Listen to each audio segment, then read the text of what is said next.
Welcome back to wealth panel.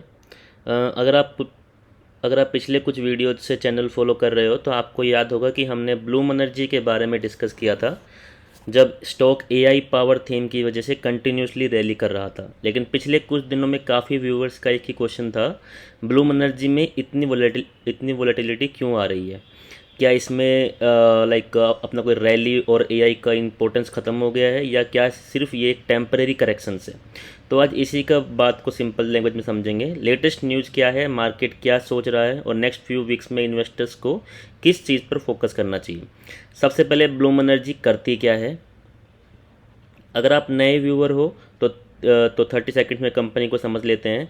Bloom Energy traditional solar company नहीं है, ये fuel cell based power system बनाती है जो डाटा सेंटर्स, मैन्युफैक्चरिंग प्लांट्स और लार्ज इंडस्ट्रीज़ को ऑन साइट इलेक्ट्रिसिटी प्रोवाइड करते हैं।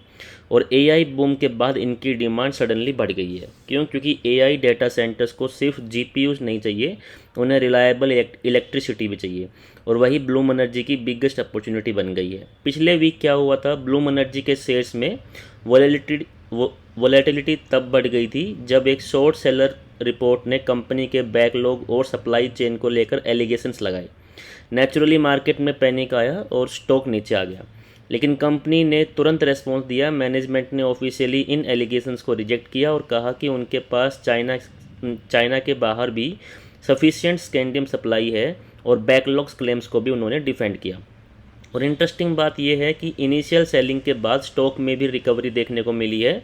इसका मतलब मार्केट अभी भी कंपनी की लॉन्ग टर्म स्टोरी को कंप्लीट रिजेक्ट नहीं कर रहा है। रैली इतनी स्ट्रॉन्ग क्यों है?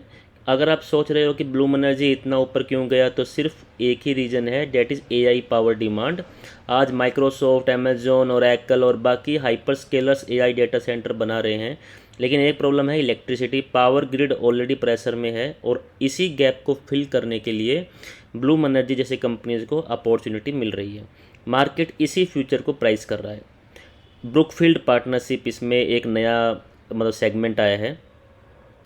एक और पॉजिटिव डेवलपमेंट है जो मुझे काफ़ी इंपॉर्टेंट लगता है, ब्लूम एनर्जी और ब्रुकफील्ड ने अपनी स्ट्रेटेजिक पार्टनरशिप को सिग्निफिकेंटली एक्सपेंड किया है।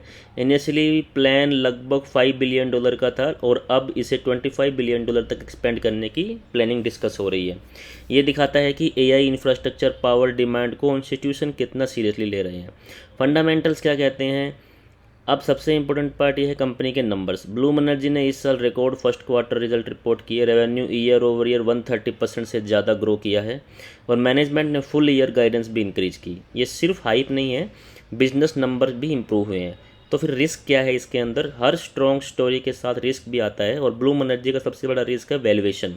स्टॉक ऑलरेडी बहुत स्ट्रॉन्ग रैली कर चुका है, इसलिए अगर फ्यूचर अर्निंग एक्सपेक्टेशंस मीट नहीं होती हैं तो करेक्शंस आ सकता है।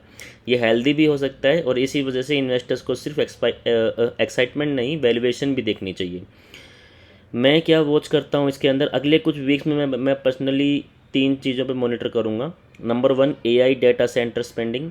नंबर 2, 28 जुलाई को आने वाला इसका Q2 का अर्निंग्स। और नंबर 3, कंपनी का अपडेटेड गाइडेंस। ओके, अगर मैनेजमेंट फिर से स्ट्रॉन्ग गाइडेंस देता है तो मार्केट का कॉन्फिडेंस और इम्प्रूव हो सकता है।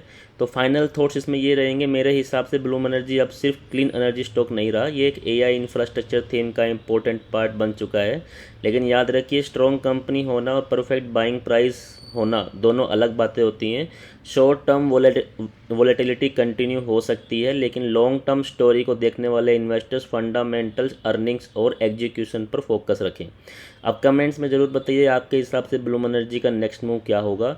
क्या ये रैली कंटिन्यू करेगा, या थोड़ा और करेक्शन देखने को मिलेगा? अगर आपको daily US stock analysis simple language में चाहिए तो वेल्थ पैनल को सब्सक्राइब करना मत भूलिए।